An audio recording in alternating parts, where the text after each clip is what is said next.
Welcome to the Chief Endurance Officer Podcast. I'm your host, Greg McDonough.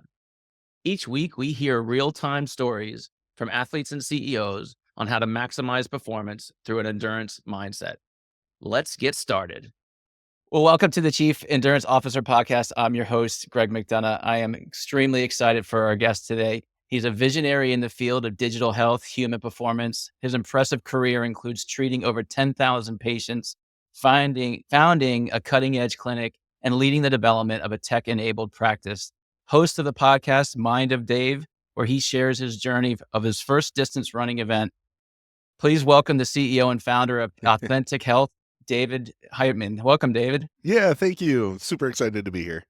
It's awesome having you on the show. And as you know, we love talking about endurance. So, Dave, tell me how your endurance mindset has impacted your life unexpectedly. Yeah, so for me, it's all about not the running itself. It's to me, it's pushing through the really hard stuff that I don't want to do. Because I hate running and I've never enjoyed it. And so the struggle is real. of, but it's that you go and you achieve it and then you feel really good on the other end. And so the mindset is that it really just helps me in my daily life say yes to a lot of stuff that I like have a hard time and difficult time doing. So to me, that's the endurance mindset, is really pushing through the boundaries of what I think is possible and allowing me to really test myself, and then I always feel better on the other end of it. You know, it's so true. But on the flip side of that, it's also very difficult when you're in that moment and most things are telling you just to stop or to get distracted or check your Yep. email. So tell us, Dave, how do you get through that? Like, do you have a process? Do you have just experience? Give us a little bit more detail of how you sort of persevere through that resistance. It helps being a little bit crazy. Uh, So I definitely enjoy my pushing through extreme conditions. And so I've always been this way of, if I get into an uncomfortable situation, I see how far I can push myself. And having that mindset and having that framework of, you know, just who I am internally, that's a really good way for me of pushing through the tough stuff. But really also, I'm asking myself a lot more important questions these days. When I was younger and really into athletics, it was just to beat the crap out of the other people, right? Like, it was that alpha male, high end competition. I played semi pro football. I was very into like the winning attitude. Now that I'm older, it's actually just the asking myself, if I'm 85 years old, what kind of regrets am I going to have? And I want to avoid as many regrets as possible. And so for me, as I've crossed this middle-aged barrier, there's things like family, there's things like career goals, there's, self-pride, all of those things that now wrap into it. And I just have fun from a competitive standpoint, but it's not the competition that's driving me. It's the actual, internal drive of becoming better and having no regrets and really thinking about the philosophy of things. And I actually literally, while I'm out there running, I will review these things in my head as a way to keep going. I'm super curious. When did that light bulb come on for you? The light bulb of, managing your life with the expectation of, hey, when I'm 85 years old, I want to have no regrets. Like, when did that shift happen for you? Yeah, for me, just getting into my history right away, because that's the only way to make sense of this, is when I was growing my practice, my sports medicine practice, I had run myself into the ground, treating 10,000 patients, being the medical director of over 12 different sports teams, traveling the country for national championship games with all my teams that I was taking care of. I was a federally qualified hospital. I was the first chiropractor in Wisconsin to get that status. And so I was working with the hospital system as their main point of referral for physical medicine. The list goes on of things that I did and was involved with. And I ran myself into the ground, not knowing, the balance of business versus personal. And so in my middle age, it turned into this massive aspect of heavy drinking myself to sleep at night because the anxiety was so high, not working out, not eating at all. Like it was this starving, but yet then just massively eat junk food kind of cycle going through that stressful period. So on the outside, I was winning by all accounts. And internally, I was like the deepest, darkest downward spiral I had ever been in my life. And it got to the point where we thought I was dying of cancer. My bones were breaking. My teeth started falling out, snapped fingers in half. My elbow snapped in half. I was swollen. I was depressed, suicidal, like the list goes on. And it was Stoic philosophy that really helped turn things around for me. And it was started off with the 4-hour work week, looking for better ways to do business, right? And then that business thought process turned into philosophy when, to me, I look at trends and patterns. And what Tim was really talking about in that 4-hour work week was philosophy. And not a lot of people talk about this, but it was really the philosophy of a better way of living. And so to me, I came across that word Stoic philosophy through his podcast. And it just so happened to randomly be that one of my employees had like a PhD level philosophy degree. And we just sat down for hours on end. And he's like, here's Seneca, here's Epictetus, here's meditations. And it like opened up this whole world to me. And it made so much sense compared to the personal development realm or the biohacking realm or any of that type of stuff, that it was the piece that was missing for me. And so we closed down the office, we transformed our life, we actually converted a school bus into a tiny home, and we went complete opposite style of living. We went very primal, and we did a whole year of primal living with the intent of studying philosophy. And through that journey, that's where I came up with the exercise of asking my older self and asking my younger self what my thought would be of this time period of my life. And it gave me frameworks to work on, basically. So I had that as a framework. The other big framework that I had is the worst case scenario exercise. So if you do this, what is the worst case scenario? And you list out all the horrible things that could possibly happen. And then if you realize, oh, it's not all that bad, then you can actually like learn how to navigate different things. You've left me so many breadcrumbs to I go know. chasing down. I love it. But before we dive into that, I would really appreciate hearing more around the story of getting the family involved in this new stoic approach, the bus life. Give me Yeah. a sense of how that conversation started. It was a tumultuous time in our family career. During all of this is when we had our kids. So they are now 11 and 12. So this was way back then. We were building a new 7,000 square foot office. So we had like this big reconstruction project. My wife had already come on as the office manager, and we were like this tight knit thing where we had the kids in the office. My wife was in the office. We had like 9 other employees. I can't even remember how many employees we had now, but um, and so it was just like this crazy whirlwind that we were all feeling the same things. And when you realize that your kids are growing up in that environment, one, it's really positive for the most part, but there is some of those weird aspects of like, um, we're right next to the kids, but we're never with the kids. Mm. And like we started realizing that, that they were craving our attention a little bit more. And so when you approach something like this, to me, it was all about, I do my deep dive and exploration because it was like the leader of the family. My wife is very supportive. We have a internal conversation about everything that we do. Like we have a high level of communication, just truth and transparency about everything. And so as I go through the process, I drip the information to my wife. My wife is always my counterbalance. So I'm the crazy visionary, let's go do all this amazing stuff. And then she'll be like, but what if this, this, and this? Like, how are you going to do this step by step by step by? Right. And as we were going through this process, both of us kind of got addicted to looking at the tiny home documentaries and like the oh, wouldn't it be nice to be on like a little farm and homesteading and tiny home living.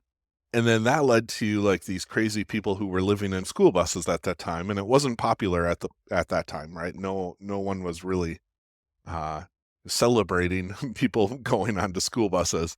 But there was a small group of people on YouTube who were doing it. And so we started watching those videos, and I was just like, oh, that would be really interesting. And just one thing led to another of as my life kept getting more compressed with my health issues and the office falling apart because of it. We just kept thinking, okay, we need to make a drastic change. Like clearly the past year of trying to work on all of small changes aren't doing enough. And so Mm. that drastic change was we looked into buying a school bus. It was only $2,500. And we're like, oh, sweet. So it made the decision very easy compared to like an RV or anything of that nature. Is I love building stuff. Like, let's shut down the office and let's have me go full time into converting the school bus, and then let's hit the road. So that was how that all transpired. That's fantastic. So what's a couple unexpected outcomes from that journey? Yeah, the bus was really interesting. We had kind of a bipolar experience. On one end, everyone thinks that you're like a drug dealer. Well, back then they did because it wasn't popular yet. So we had like random people coming up to us and wanting to buy drugs or just random stupid stuff like that. And then the other end, it was like the most magical thing that we've ever experienced. The community of that lifestyle, what we quickly found was that there was all walks of life who were doing the bus life. So there was multi-million dollar CEOs next to vets who had just gotten back from Iraq to really nice hippie type of people, of course. And everyone would sit together around a campfire and have potlucks and tell stories with no judgment. It was like this really inviting community that we became part of, and we actually ended up getting a lot of friends from bus life that we actually had never expected out of that, because the community was so nice and the community really was just so supportive. So we did things like we would get a couple of buses together and we'd go do an adventure together for 3 weeks. We ended up going to East Texas at one point with a bus of, they had 6 kids. And we went and stayed at Cato Mounds Historical Center, and we helped rebuild part of a historical center together. So just like really things that you would have never expected present themselves when you just let the universe tell you where to go and what to do. That's so well said. I'd be curious your thoughts on what your thoughts are on the long-term impact of your kids. And the reason I ask that, Yep. right? I do Ironman races. My wife and I do them together. Our kids go to our races, and they just think these long training weekends and these other things are just part of being normal. And in Yep. fact, a few years back, we're at the Marine Corps Marathon, and my daughter turns to me and goes, "Daddy, when did they bike and swim?" And I said, "Well, honey, they're just running today." So I'm curious of like how what types of stories will come through your kids from that adventure and this stoic lifestyle. Yeah, they were 5 and 6 when that happened. And so when we're talking brain development, before the age of 7 is where we really hardwire into our brains the culture code. So the culture of this was really the perfect timing for the kids because everything had to be done as a family, right? You can't leave your dishes sitting on the couch. You can't be messy. You have to understand how to build fires. You have to understand how to like use uh, technology and figure out, okay, is this RV park going to have power? Is it not going to have power? Like, where can we go into the state parks and just park and camp? And so it was like this beautiful scenario with the kids where because we didn't typically hook into electricity and we didn't typically hook into like water or anything like that, they got the full experience of family time, of candlelit games, reading to each other, exploring, hiking through the woods, teaching them how to cook, teaching them how to woodwork and use axes and knives at age 5 and 6, right? So this is way before what I think in the general population does with their kids these days. And it really, so that's the like the logistics of what we did with them. Now that they're 11, 12, and 13, like their birthday is this week. So 12 and Happy 13 birthday. now. Oh, it's they have this framework that we do things together as a family without question. So like we have power hour of cleaning the house rather than just chores. They have no question about like helping mow the lawn, or when we're doing projects on our farm that we own now, they have zero hesitation helping out. They go, they don't complain, they just help pitch in. They're just happy and cheery about it. They're like, this is part of life. And then they go on to their tech and talk to their friends about it. And, so it's really set the framework for them to be really good human beings, essentially. That's fantastic. You've got me my head spinning. I wrote down, power hour of cleaning the house. I think that's a fantastic concept. Yeah. And we do it together as You're opposed right. to like having separate chores all the time. It's a together thing, and it just goes so much faster, and it's like a much happier situation. 100%. Man, I could talk to you about family stuff for another 4 or 5 hours, but switching back to endurance, I'd love to talk about your first this distance running event that you did. Yeah, for Set sure. that stage for us. Yeah, it's so through my 30s, I did do one half Ironman that was 9 years ago. And then that just made me worse in my health issues. I was trying to add too much onto the stress. So all those stressful things were still going on. I tried to add in a half Ironman thinking that I was lazy to try to heal myself, right? And it made everything worse, and my body shut down after that. And so in 2017, when we converted the bus, my new goal was to do as many stress reduction things as possible. Mhm. So I just got into heavy barefoot walking and hiking. And that progressed into 3 years after that. I was able to start lifting again and just getting a little bit of exercise. But still, that was only like once every 2 weeks that I could work out because I would be so sore. Like I wouldn't have any recovery. And so step by step, that kept getting better and better. And a year ago, I was hiking in Denver. I was working on writing a book. And so when I write things, I try to be as efficient as possible. This is a whole nother topic, but using Otter AI, hiking through the mountains of Denver, talking to my phone, and these two old guys just come zipping past me up the mountain. And I'm like huffing and puffing, like barely surviving going up the side of the mountain. And these two old guys are just like laughing and talking and telling jokes to each other as they like go super fast past me. I'm like, that's where I want to get to. And it was later while I was doing some meditations at the mountaintop that I was like, I really would be interested in doing trail running. And I think that 100 miles seems unreasonable for me to do. And that's when I decided that that's what I needed to do. Is that if it was unreasonable for me to do, it must be challenging enough that I'll actually stick with it. And so it was like literally a real time decision. I'm going to give myself a year to train. I'm going to pick an event out a year from now and run a 100-mile race. And so I did a full year of training. I hired a coach. Zach Bitter, he's actually set the world record for fastest ultras. And we had a Wisconsin connection. So he was from Wisconsin, I was from Wisconsin, and he just happened to be living in Austin. I'm living in Austin, and we met at a conference.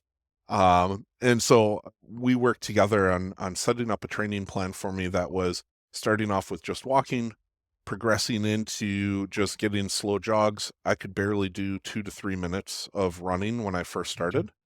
And then that quickly escalated. So 3 months in, I started getting the 2 to 3 hour workouts in of running, and sprint workouts peppered in there.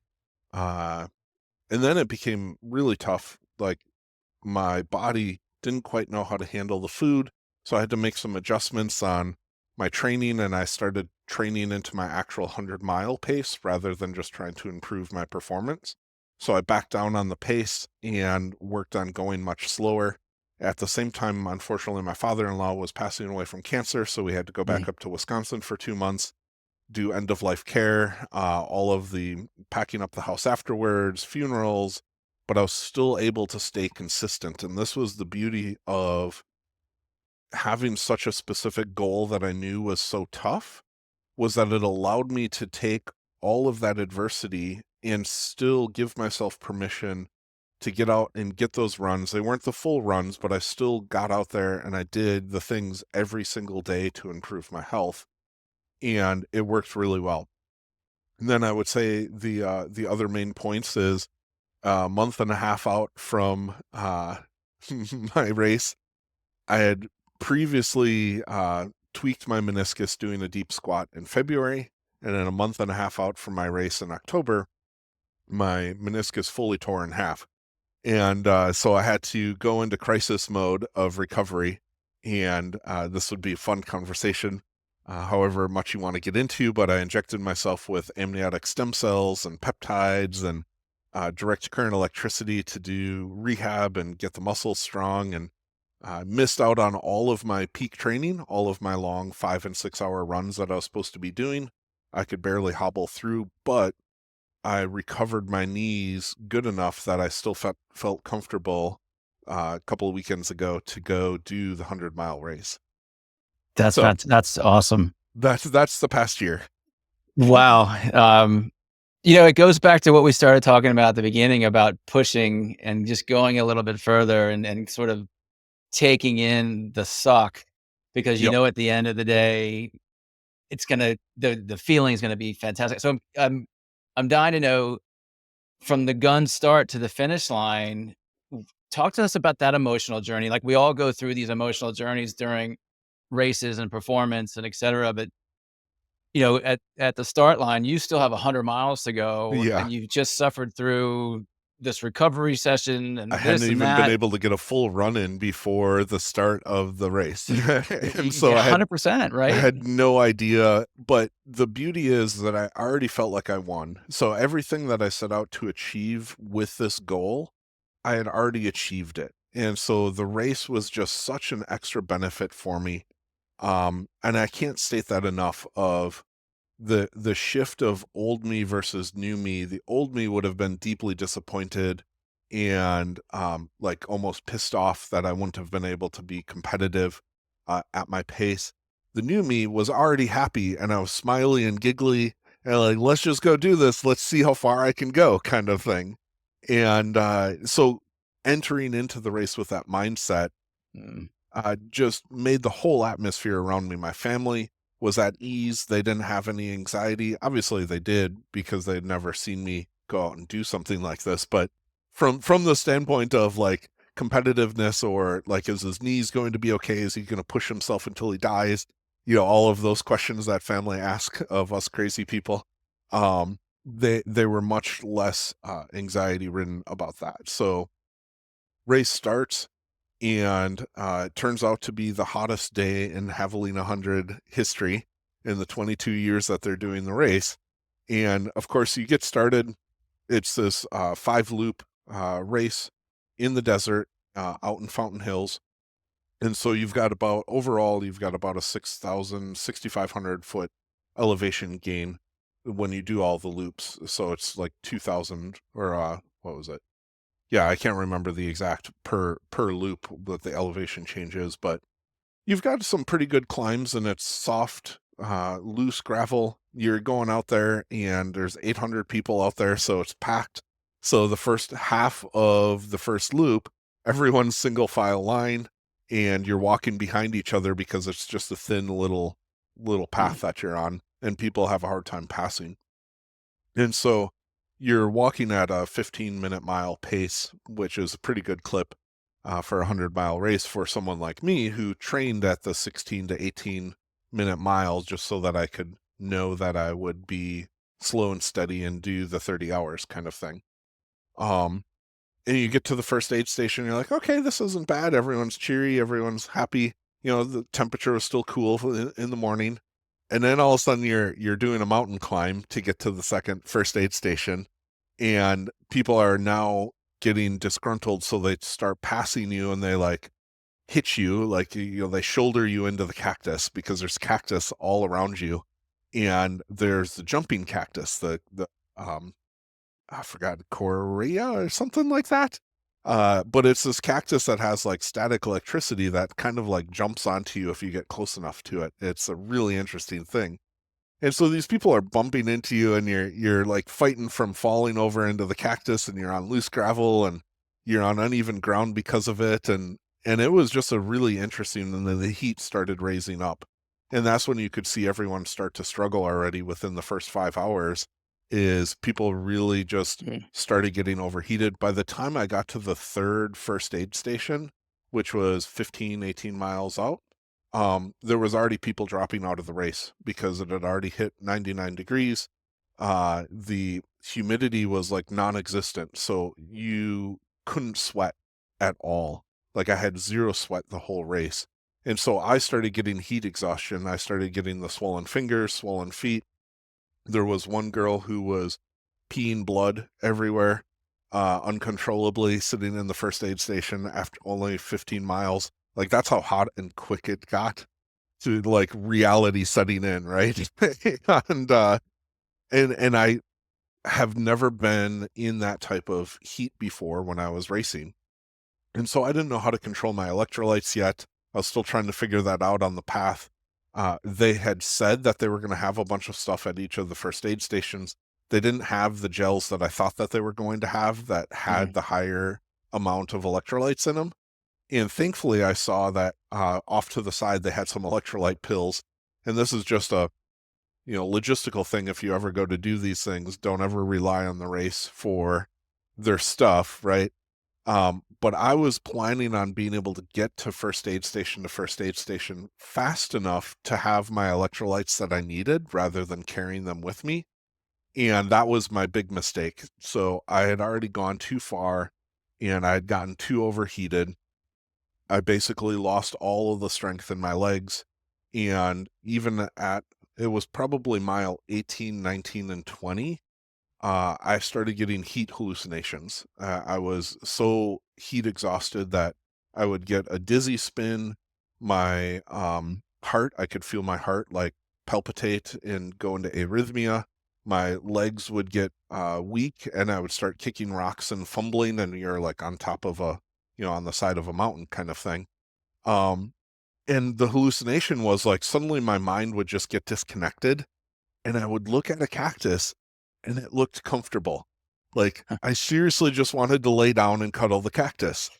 And it was the weirdest feeling. I don't know how to even describe it, but it was like this overwhelming sense of comfort of a hallucination that, if I just lay down here and take a 2-hour nap, I should be good. And it was like the stupidest thing, in reality. And then I would kick a rock and my toe would hurt because of it. And it would like snap me back, and it'd be like, oh, okay, I keep going. Um, and so by the time I got to the first aid station, it was like my family really wanted to pull me out. They did not want me to Mm. continue on. I was pale white. I was totally incoherent. I had no power in my legs. I was like stumbling through my words, everything of that nature. But they took care of me, and they got tons of stuff of water, and they're holding fans on me, and packing me in ice everywhere. And I spent about 40 minutes in the first aid station there, and recovered. And I was like, let go. And my mind kicked back in. I'm like, this makes perfect sense. Let's keep going. I'm here to push myself. And so that's what I did. And in my brain, I was like, okay, I can make it to the second first aid station where I know my headlamp and everything is going to be for the nighttime. Well, it turns out I didn't make it that far before darkness had set Mm. in. And so for a while, I had my GoPro with me. And so for a while, I was running with my GoPro battery light on. And then 2 miles away from the first aid station, that went out, and it was complete pitch darkness. And I'm all alone because I'm like the slow man out on the course. And of course, some people are passing me. but that light would actually make it worse. And so it Mm. blind you for a little bit. Thankfully, I had gotten the new Enduro 3 watch that has like the red light on it as a flashlight. And so there I am, like hunkered down, bent forward, using this red light to try to follow the path. I think it took me like 30-minute miles to get those last 2 miles to get to the first aid station. And then I just sat there and I was really debating on, should I continue on? Should I not continue on? My pace is too slow to do anything. They're going to kick me off the course anyways. But then it just kicked into gear of like, okay, my family is waiting at the finish line of one of the Mm. loops, right? And my family just drove me. I was like, I owe it to them to cross the finish line with them. And so I just like, no option in my brain. There's no way I'm quitting. I'm finishing this last half of the race, or this loop, is so that I can actually pick them up and walk across that finish line and feel really good about this. The last thing I want to do is just get a shuttle ride from the first aid station to get back, and then they're like, "Oh, what happened?" So to me, it just allowed me to push through those last 15 miles and have that amazing experience of crossing the finish line with my kids and my wife. That's awesome. I mean, you bringing I haven't done that sort of distance, but out of my 9 long distance races, 8 of them, my kids have been at the finish line, and it is a motivating factor when you're sitting Yep. in the middle of the bike going, "Do I really wanna be doing this?" Yep. David, I'm gonna change topics on you. What do you so you've just finished a race. I'm curious what else you do during your day. What else do you got your fingers in these days? Oh, right, yeah. So, it's kind of funny. So I've been in health and wellness. My true north is helping people around health and wellness, and whatever that case may be, that's been my true north my whole life. So from 6th grade, I, started my first little gym in my basement and was helping all of my friends learn strength and conditioning, and we were becoming athletes at that time. To I did research in undergrad in biomechanics and energetics.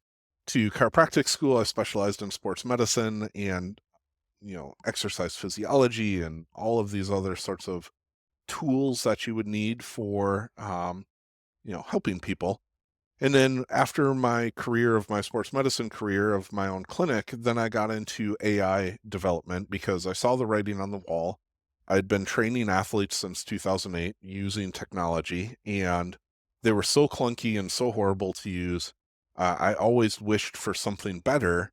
And so I always kept my eye on the technology as it got to certain levels. So 2019 is when I opened up my first AI company and started doing projects around that. And really, what I believe in my true north is we need a healthcare system. We need solutions that are personalized, not generalized. And the Mm. big, easy way for me to explain this and for people to understand is right now, healthcare is driven by these research reports that are generalized. In other words, they take 100 people or 10,000 people or 100,000 people, and they look at, oh, these group of individuals need 7 hours of sleep. But that still doesn't answer the question. That's still an average. That's still a median. Still doesn't answer the question, like, what do you need as an individual? And so everything that I'm trying to do with technology now is how can that one single person understand what's best for them, not general population research, which is the way that the world works and operates right now. And I think through technology, AI can understand our motivations. This is what I call digital empathy. AI can understand our motivations. AI can understand like our behavior and what makes us tick, because we all have these certain categories that we fall into. And then if we apply that with our goals, we apply that with, having sensors around us at all times, we can get objective data if we're heading in the right direction. We can get Mm. subjective data through journaling and interacting with AI agents. And so that's really what I've been working on for the past 5, 6 years now. That's fantastic. It's, you're really onto something, right? Because that's my challenge sort of with the overall healthcare industry. It's like, it's all based on averages, and if you go to the heart doctor, she or he's gonna give Yep. you a heart Mm. solution. you go to the eye doctor, they're going to give you an eye solution, and they don't talk to each other. And so you end up Yep, with these one-off medications, prescriptions, you name it.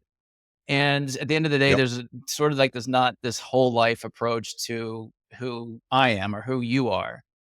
How can an audience member yep. get more educated on, you know, the holistic aspect of medical care? Yeah. It's really difficult in this day and age because of social media. Social media and Google, especially, and even the ChatGPTs, the LLMs that have come out, they're not contextualized. And if we step back and we look at the transition that's happened, is that in the early 2000s, Google was built off of SEO.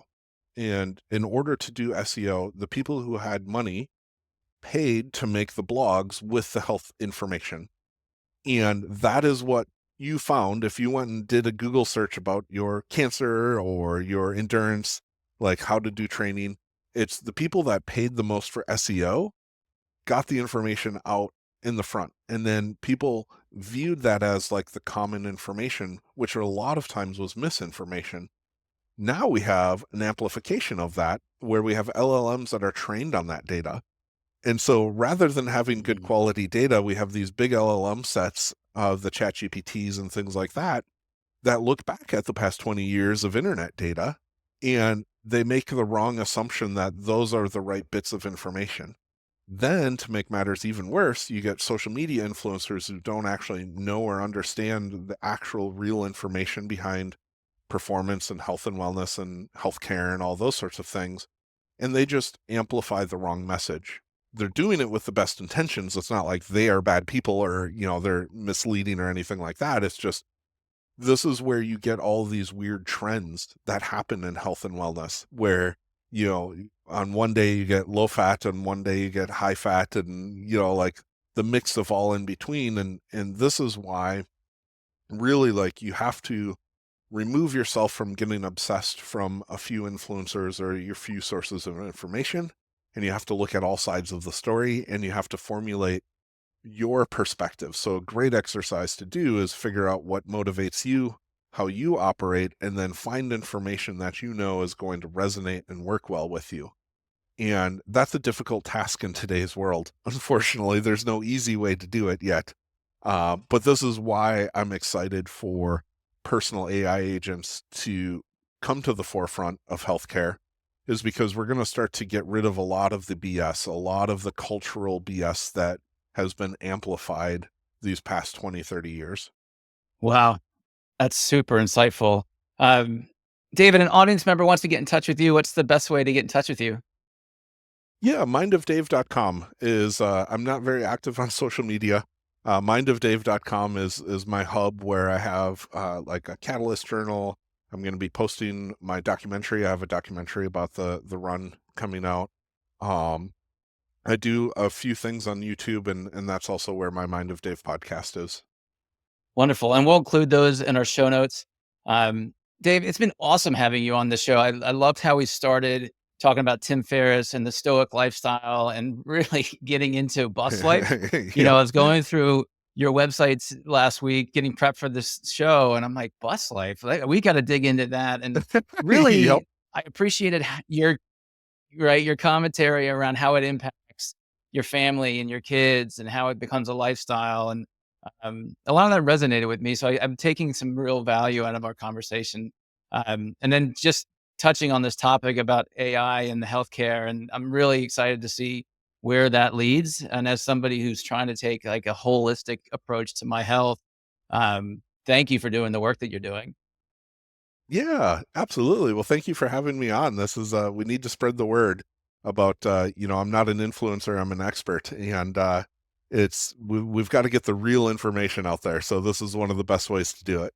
Fantastic. So, audience members, please subscribe to our show. Please like our show. Please share it with your community. Let's get this message out to the community so we can have a deeper impact. Again, David, it's been fantastic having you on our podcast today. Thank you so much. Awesome. Thank you. Thank you for tuning in to the Chief Endurance Officer podcast. To hear more inspiring stories and strategies around the endurance mindset, Be sure to subscribe below or visit us at chiefinduranceofficer.com. Until next time, keep pushing those limits